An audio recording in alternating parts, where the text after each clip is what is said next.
Esta é mais uma produção da Federação Espírita Pernambucana, para você que curte podcasts. Caríssimas irmãs, caríssimos irmãos, que a paz do nosso Senhor Jesus Cristo envolva-nos, nos traga alento para as nossas almas, conforto e esperança para os dias de nossa existência aqui na Terra. Se aproximava o momento da crucificação e Jesus reuniu os discípulos para dar as últimas explicações a respeito do propósito da Boa Nova para os homens. E a sua última mensagem, quando a gente vai observar, é uma mensagem tomada de esperança, não de tristeza, não de reclamação. Ele queria fortalecer no coração daqueles que seriam os propagadores da mensagem consoladora, que iria conduzir a criatura humana a posições de elevação, de amor, de misericórdia, para que a gente pudesse ter uma caminhada mais equilibrada e vivenciada da melhor forma possível enquanto estivéssemos na terra. Então ele chamou os seus companheiros para aquela reunião aconchegante onde ele iria despertar nos corações daqueles que ali se encontravam essa mensagem de consolo e de esperança. Que esse encontro ficou imortalizado na história como sendo a última ceia. Ali se encontravam todos e já se sabia que um deles o iria trair. E João, no seu evangelho, no capítulo 14, dos versículos 1 a 12, traz essa conversação de Jesus com os discípulos. E Jesus então começa a dizer: não se turbe o vosso coração. Diante das situações que nós vivenciamos na terra, mortes, calamidades, epidemias, diante de todas as experiências que somos convocados a trilhar, precisamos lembrar essa passagem que está relatada no Evangelho de João e que Jesus quis chamar bem a atenção naquele momento derradeiro. Não se turbe o vosso coração. Crede em Deus, crede também em mim. Quantas e quantas das vezes, nas horas de dificuldades, nós esquecemos que temos um Pai que é Criador, que tudo sabe, que é todo misericórdia e bondade. Quantas vezes esquecemos, na nossa caminhada existencial, dos ensinamentos e da vida plena de amor que Jesus nos trouxe. E caminhamos como criaturas sem rumos, desatentas a essa proposta consoladora. E somente quando a dor bate, a gente corre a um templo religioso, a gente busca uma tábua de salvação, mas simplesmente nesses momentos extremos. E Jesus continua então dizendo que na casa do Pai existem várias moradas. Que não iríamos estar órfãos mas que estaríamos sempre tendo um abrigo, porque Deus é Pai de amor, de bondade, e não nos deixa abandonado de forma alguma.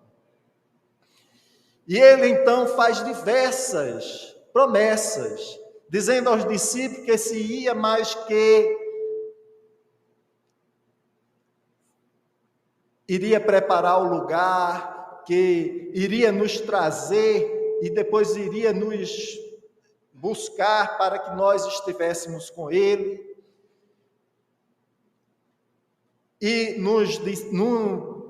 dos relatos de João, não é? Ele diz: mesmo vós sabeis para onde vou e conheceis o caminho. Veja, eu fico muito feliz quando eu vejo determinadas passagens evangélicas, porque retrata o que nós somos na atualidade. Tomé, nas suas dúvidas, nas suas dificuldades existenciais, retrata um pouco de cada um de nós. Porque quando ele faz essa proposta de ele ir e nos mostrar o caminho, Tomé então diz: Senhor, nós não sabemos para onde vais. E como podemos saber o caminho? É a dúvida, né? É a dúvida que muitas das vezes habita em nós. Será que quando a gente desencarnar, a gente vai ser recebido pelos espíritos amigos? Como será a nossa situação? Eu trabalho na casa espírita, como será meu despertar? E, infelizmente, não aqui, obviamente, pelo menos eu espero assim, muitos até têm dúvida se após a morte vai existir ainda alguma coisa. É justamente aqueles discípulos invigilantes que não estão atentos à mensagem consoladora e que não compreenderam o que Jesus quis trazer. E Tomé retrata bem isso. Conviveu com Jesus, escutou as suas pregações, e na hora que Jesus diz que que vai mostrar o caminho, preparar o caminho para que eles possam ir depois, Tomé pergunta: mas como nós podemos saber para onde vais? Como podemos saber qual é o caminho? E Jesus esclarece dizendo: eu sou o caminho e a verdade e a vida. Ninguém vai ao Pai senão por mim. Mas todo esse capítulo de João merece ser anotado, porque segue a conversação de Jesus com aqueles discípulos. E João relata: se vós me conheceis, que Jesus dizia ali, né, para eles: se vós me conheceis a mim, também conhecereis a meu Pai. E já desde agora o conheceis e o tendes visto. Aí mais um discípulo para ser o retrato de nós outros. Felipe, desta vez, então, questionou: Senhor, mostra-nos o Pai, o que nos basta? Aí Jesus então responde, né? Estou há tanto tempo convosco e não me tendes conhecido, Felipe. Quem vê a mim, vê o Pai. E como dizes tu, mostra-nos o Pai. É aquela indecisão nossa, não é? Nós, muitas das vezes, Chegamos à casa espírita, tomamos o conhecimento da casa espírita que temos um espírito protetor, que devemos orar a Deus e pedir a esses espíritos amigos que nos envolva, que nos guarde, que nos proteja, que nos livre de todos os males. Mas quantas vezes a gente lembra do nosso anjo de guarda? Eu acho que aqui todo mundo lembrou hoje do seu anjo de guarda, né? Levanta só a mão assim. Quem foi que orou pelo anjo de guarda? Olha, foi muito pouca gente, viu? Mas não tem problema não. Sabe por quê? Porque é a parte da criatura humana que tem a ver com Felipe. Felipe conviveu com Jesus, conheceu a Jesus, observou os seus ensinamentos de perto, mas naquela hora ele chegou, titubeou. Mostra-nos o Pai. O que nos basta? O que nos basta para ver Jesus? Nós precisamos nos questionar. O que nos basta para entrar em contato mais íntimo com o nosso anjo guardião, com o nosso espírito protetor? Essa sintonia amiga, esse contato íntimo que nós precisamos ter com esses espíritos amigos que nos auxiliam na nossa caminhada. E para conhecimento de todos, lá no capítulo das preces espíritas, no Evangelho segundo o Espiritismo, está lá anotado prece pelos anjos guardiões, que nós podemos seguir aqueles modelos para podermos entrarmos em comunhão, em contato com os nossos amigos espirituais. Segue o Evangelho de João, falando as explicações que Jesus veio dar a Filipe, não é? Para que não crer tu que eu estou com o Pai. Jesus foi o maior médium que já passou pela terra, porque Jesus era médium de Deus. Em muitas e muitas passagens a gente vai ver Jesus se reportando: o que eu falo nada vem de mim, e sim do Pai. O que eu faço, nada faço senão com a ordem do Pai. Então, ele mostrava essa comunhão.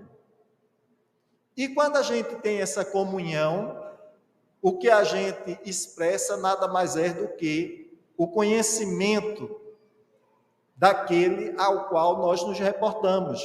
E foi isso que Jesus quis dizer, que ele era ali a manifestação do Pai, porque suas ações obedeciam aquelas ações que o Pai queria, que o Pai desejava. Então, todo esse capítulo de João se reporta a essa mensagem consoladora de esperança e de consolação, para que os discípulos, naquele momento derradeiro, pudessem ter conhecimento de tudo o que precisariam fazer dali em diante. Eles iriam estar sós, precisariam caminhar com as suas próprias pernas e precisaria levar para a humanidade do futuro esses conhecimentos de que Jesus é o caminho, a verdade e a vida, e que ninguém vai ao Pai senão por Jesus. Porque Jesus é o modelo, é o guia, conforme anotou-se o senhor Allan Kardec no Livro dos Espíritos, quando ele questionou qual o modelo, qual o guia que a humanidade tem para seguir. E os Espíritos responderam: Jesus. Jesus é o modelo mais perfeito que a humanidade tem para seguir. Dizem que alguém foi perguntar a Gandhi o que poderia se fazer para tornar a população da Índia cristã, que seria preciso fazer para difundir o cristianismo na Índia. E Gandhi simplesmente respondeu: primeiro, divulgar o evangelho na sua essência, do jeito que ele é. na sua pureza, na sua simplicidade. E depois, quem for divulgar, vivenciar Jesus. A mensagem que o nosso irmão leu na abertura da palestra. Nós precisamos ter algo de Jesus em nós precisamos trabalhar a nossa intimidade dia a dia para termos algo de Jesus em nós. Então, a doutrina espírita vem nos esclarecer alguns pontos interessantes. E Emmanuel, no livro Luz no Caminho, diz que espiritismo sem evangelho é apenas sistematização de ideias para transposição da atividade mental, sem maior eficiência na construção do porvir humano. Então, aqueles que não conhecem a doutrina espírita, que acham que a doutrina espírita não está fundamentada no Evangelho de Jesus, comete um grande engano, porque o Espiritismo está centrado na proposta consoladora do Evangelho de Jesus. Então, o que é o caminho? Qual foi esse caminho que Jesus veio nos mostrar? Então, desde o primórdio da sua chegada aqui na terra, Jesus já nos ensina esse caminho. Na manjedoura, ensina-nos o primeiro passo para iniciarmos a caminhada para o reino de Deus, demonstrando que a humildade e a simplicidade são virtudes inarredáveis da trajetória que nos aguarda. Desapegado de toda a estrutura material existente, não escolheu palácios para nascer, nem reis para serem seus pais. Jesus buscou justamente nesse ambiente simples da manjedoura, trazer uma mensagem para nós que todo aquele que quiser ser maior, seja o mais servidor de todos. Todo aquele que quiser buscar a Jesus, tem que anular o seu orgulho, a sua vaidade, o seu egoísmo. Precisamos dia a dia trabalhar a nossa intimidade para eliminar esses vícios que nos entorpecem a alma e edificar na intimidade do nosso ser a humildade e a simplicidade, que são as virtudes por excelência, onde nós passaremos então a esquecer o eu e prestar atenção mais no meu semelhante, no meu próximo. Então, na medida que nós anotamos essa figura da manjedoura, a simplicidade de um espírito grandioso, um co-criador, conforme está anotado no livro A Caminho da Luz, onde a gente vai ver Jesus no seu esplendor trabalhando na construção do nosso planeta Terra. Ele, de grande, se faz pequeno, se faz servidor, se faz humilde, para que nós pudéssemos trilhar o caminho da verdadeira felicidade. A criatura, muitas das vezes, vive buscando caminhos totalmente equivocados. Acha que o caminho é a conquista dos bens materiais. Depois que a gente conquista, a gente sente um vazio. A gente compra um carro novo, a maior felicidade porque comprou um carro novo. De repente, aquele carro novo já não enche o vazio da nossa existência. E a gente sente que falta mais alguma coisa, porque os valores materiais são os valores perecíveis. Os valores imperecíveis são os valores da alma. Quer ver uma coisa? O que é que nos faz mais feliz? O bem que a gente faz a alguém, socorrer alguém em uma necessidade, amparar alguém no momento difícil. Muitas das vezes, aquilo nos dá uma satisfação, enche o nosso coração de alegria, e alegria em abundância alegria verdadeira, porque sentimos algo que nos completa a existência. Enquanto as coisas materiais, a gente só vai utilizá-las aqui, nessa trajetória, enquanto estivermos por aqui. Então, o caminho para a eternidade é Jesus. Jesus é o caminho permanente para o divino amor. Conforme também anotado no Evangelho de João, Deus é amor e Jesus é esse caminho permanente para chegarmos a Deus. A estrada de esperança, de redenção, de renovação, remissão dos pecados, salvação e libertação da alma. O caminho de luz celeste para afastar a escuridão das trevas. Jesus é o caminho da regeneração espiritual. Ninguém chega a Deus senão por Ele. Jesus é o caminho da regeneração espiritual. O que é que nós estamos hoje fazendo aqui? O que foi que nós viemos à casa espírita buscar? É esse caminho. É essa conexão com o divino. É esse encontro nosso com algo superior. É a libertação nossa, ou o trabalho, melhor dizendo, porque a gente não se liberta das nossas paixões repentinamente. Nós temos que ter uma construção paulatina, um crescimento paulatino para nos libertarmos das paixões e edificarmos em nós as virtudes. Então, essa estrada de esperança que nós buscamos na casa espírita, para buscarmos aqui, encontrarmos a paz e nos libertarmos das coisas que nos atormentam.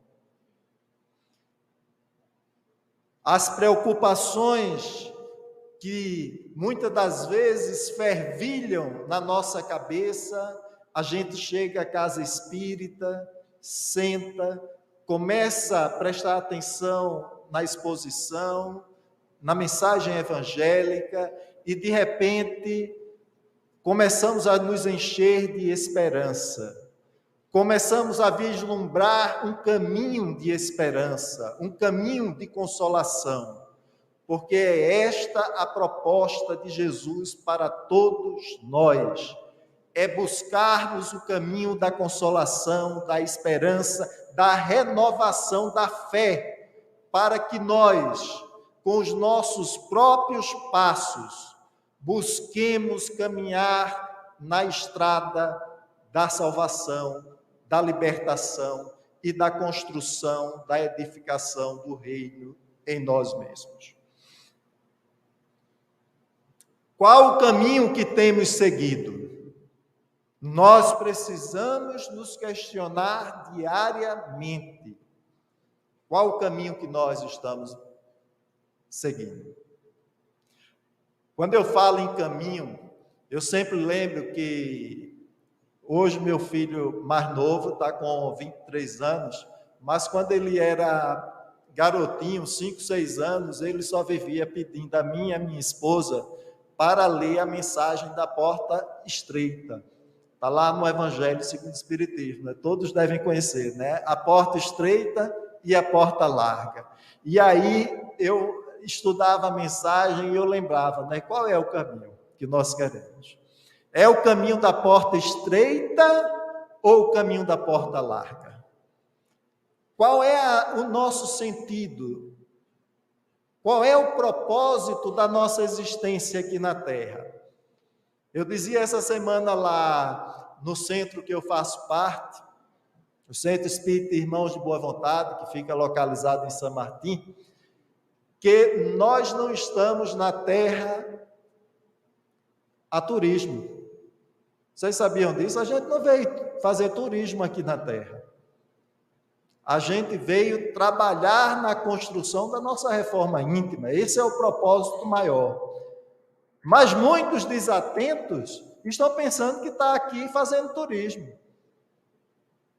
Que quando chegar na vida espiritual vai estar tudo bem, tudo certo, tudo perfeito.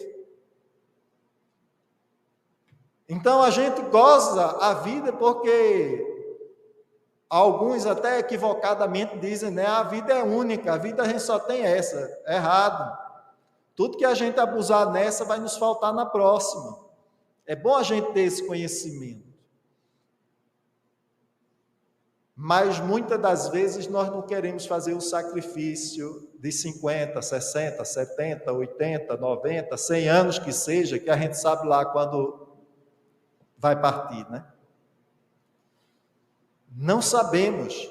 Nós viemos com a data certa da nossa chegada, mas a da nossa partida a gente não sabe. E o que é 100 anos diante da eternidade? Então, precisamos nos questionar qual o caminho nós estamos seguindo. Se é o caminho da porta larga ou é o caminho da porta estreita. E Jesus nos relata, e Mateus anotou no Evangelho, no capítulo 16, versículo 24, se alguém deseja seguir-me, negue-se a si mesmo, tome a sua cruz e me acompanhe. Veja que proposta interessante. Nós estamos dispostos a seguir Jesus? Aí dizendo, o que é que a gente está fazendo aqui, né?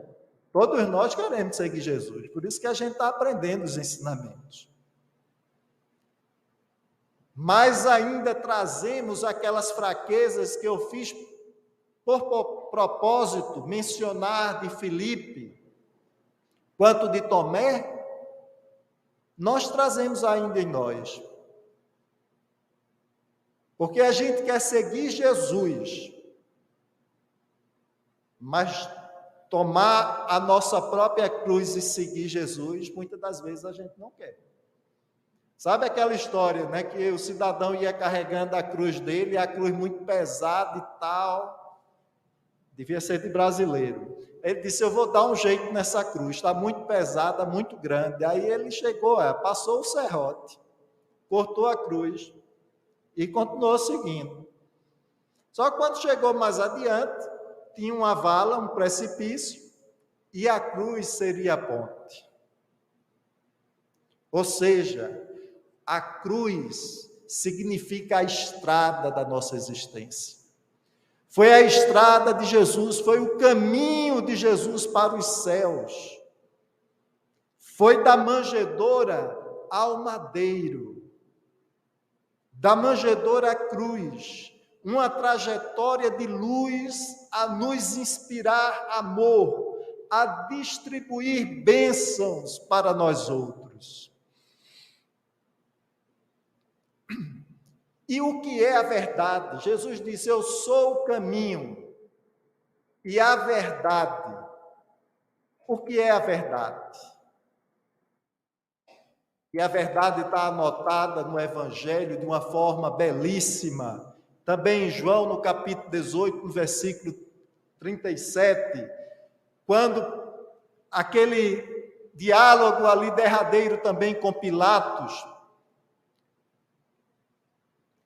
disse-lhe, pois, Pilatos, logo tu és rei? Jesus respondeu, tu dizes que eu sou rei. Eu para isso nasci e para isso vim ao mundo, a fim de dar testemunho da verdade.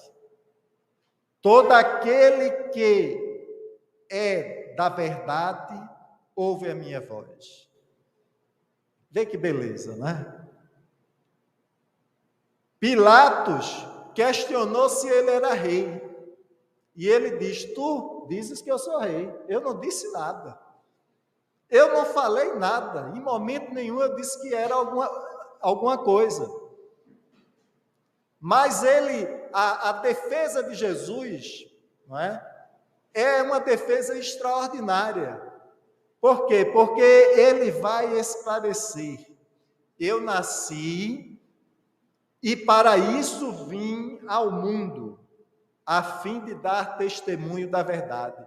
O propósito dele não era ele ser rei ou deixar de ser rei. Ele tinha um propósito, ele nasceu com um propósito, trazer a verdade. E todo aquele que é da verdade, todo aquele que está com a verdade, escuta a minha voz. Pilatos, que estava ali na posição de juiz, ele era da verdade? Não, ele não era da verdade, porque ele não escutou a voz de Jesus, simplesmente, por covardia, lavou as mãos e disse: eu sei que esse homem é justo, e não vou sujar minhas mãos com o sangue deste inocente. Sabia, mas não teve tinha de buscar o caminho estreito, preferiu o caminho largo, porque tinha medo de se indispor com César, o poderio romano, e perder a pompa, perder o brio, perder o cargo, que era transitório, porque mais cedo ou mais tarde ele terminou perdendo, porque a morte vem e vence todos os poderosos. Até hoje eu não vi um se perpetuar na história. Todos, independente de qual posicionamento esteja seguindo, foram vencidos pela morte. Os grandes reis, os grandes impérios já não existem mais. Se sucederam, e outras potências que vão surgindo, vão também se sucedendo na história da humanidade. A verdade é a sentinela de Deus, é a sentinela de Deus. Vê que coisa bonita. O Espírito Vinícius, no livro Em Torno do Mestre, nos traz. Do nosso interior, nos adverte sempre, até que a ela um dia nos rendamos, dizendo: bendito seja aquele que vem em nome do Senhor. Então, essa sentinela divina, ao qual nós precisamos estar atentos, vigilantes, para que não venhamos a cair na tentação da mentira. Por isso Jesus já dizia no seu evangelho: seja a sua palavra sim, sim, não, não. Nós precisamos ter, durante a nossa existência na Terra, esse posicionamento. O que é da verdade, o que não é da verdade, não pertence à verdade. Então, sim, sim, não, não. E o que é a vida? O Cristo é fonte inesgotável de vida. E de vida em abundância. Seu evangelho é alegria, é transformação, concitando-nos ao resgate de nossa existência divina. Que bonita essa anotação. Nós temos uma essência divina. Nós somos filhos de Deus. Nós somos filhos da luz. Nós fomos criados para sermos plenos, felizes. Mas fomos criados, conforme o conhecimento espírita, simples e ignorantes, para podermos, através do nosso esforço, construir a nossa caminhada luminosa para Deus. E somente com trabalho, com amor, com dedicação, nós poderemos trilhar esses caminhos com segurança. Ele nos eleva à condição de filhos de Deus, merecedores da felicidade, razão porque as agruras da carne ganham contornos diferenciados. É muito importante termos essa concepção, que somos filhos de Deus. Podemos estar numa existência aqui na Terra atravessando dificuldades, mas nunca esquecidos. Podemos estar colhendo os frutos de um passado delituoso, mas não esquecidos pela misericórdia divina.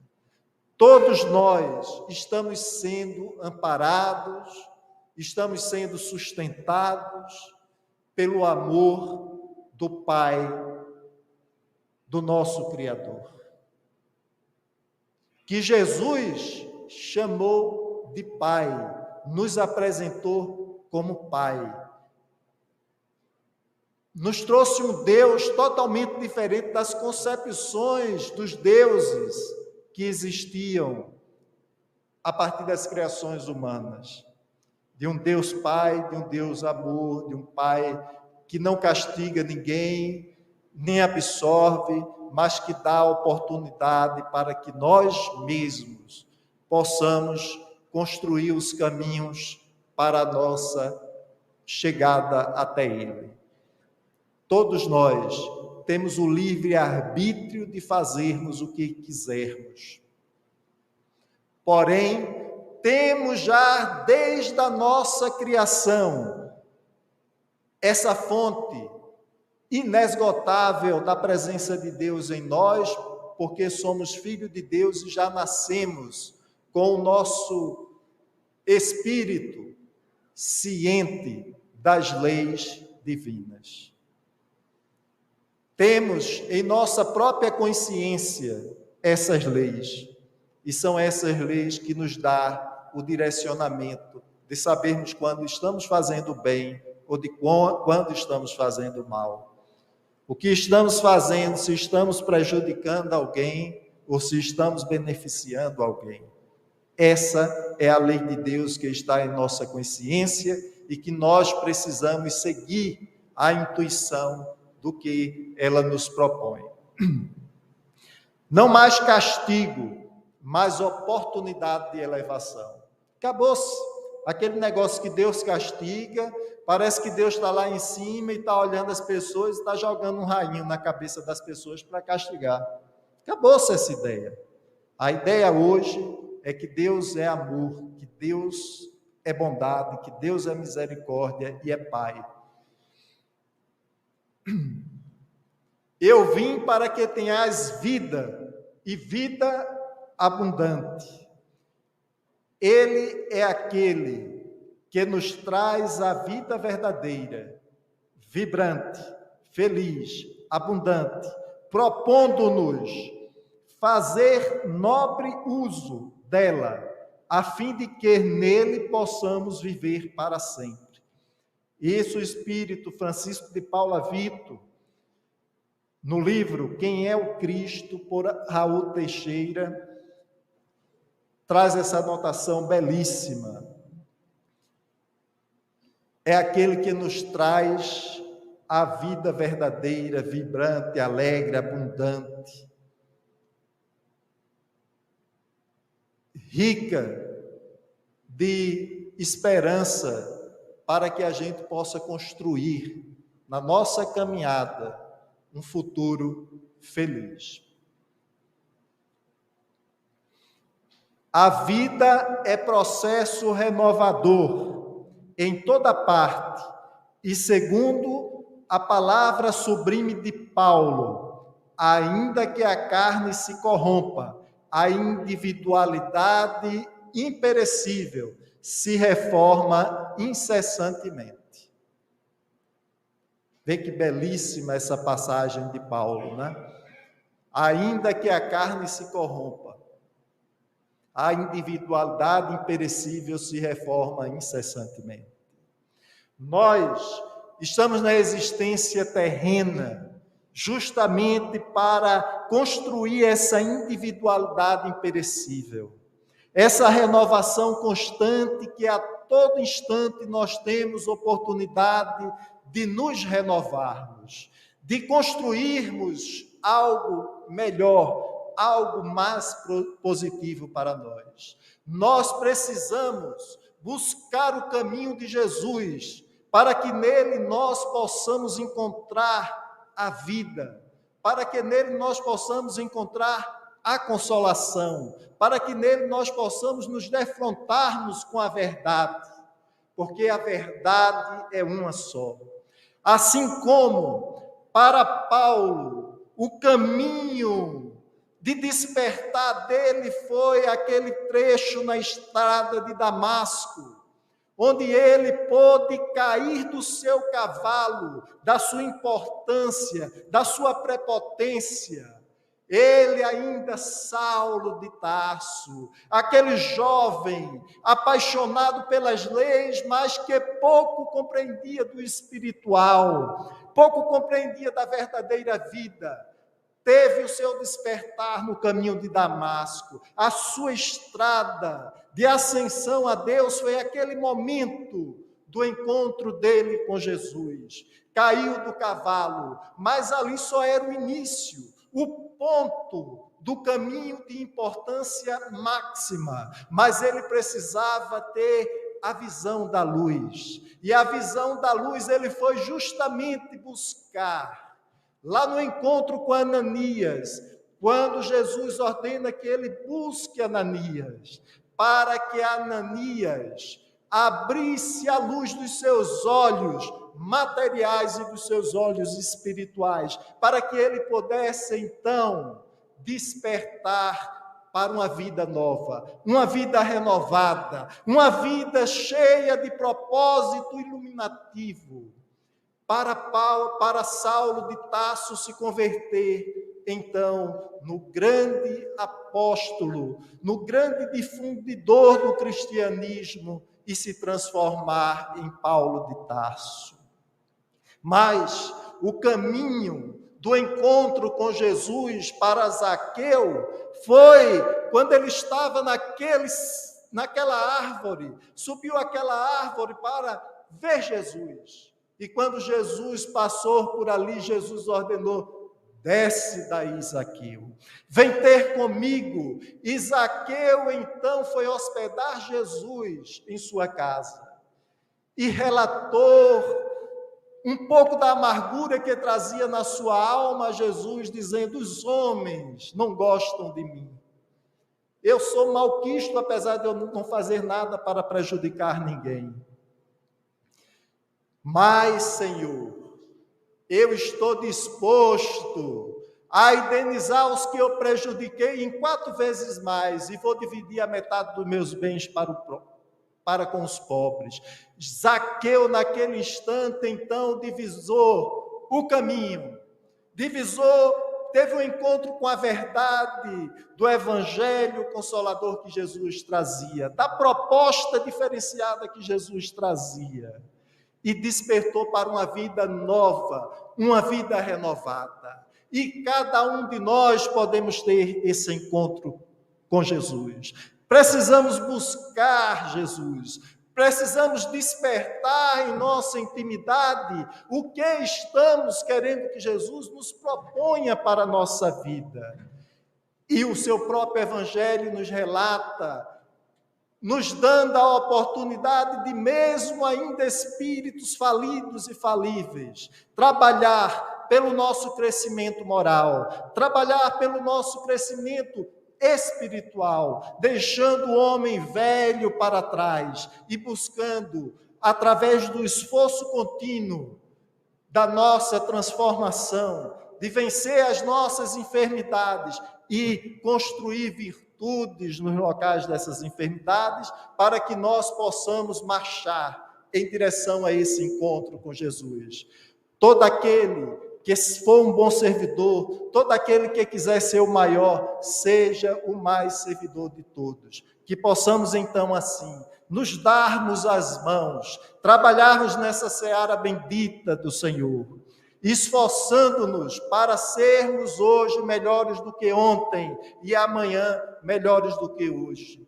A cada dia, construindo paulatinamente a nossa estrada, para que no dia que nos desfrontarmos com o Senhor, possamos dizer a eles: Senhor, pouco fiz, mas o que eu fiz com um propósito de seguir os teus passos, mesmo ainda cambaleantes, mas de seguir os teus passos, porque confio na tua proposta, confio na tua palavra e sei que serei amanhã muito mais feliz do que hoje, porque amanhã estará edificado dentro de cada um de nós o reino de Deus. Muita paz, que Deus nos abençoe. Deixamos a todos vocês um abraço amigo e fraterno dos trabalhadores que fazem o Centro Espírita Irmãos de Boa Vontade, situado em São Martim. Paz e luz para todos. Você ouviu o podcast da Federação Espírita Pernambucana.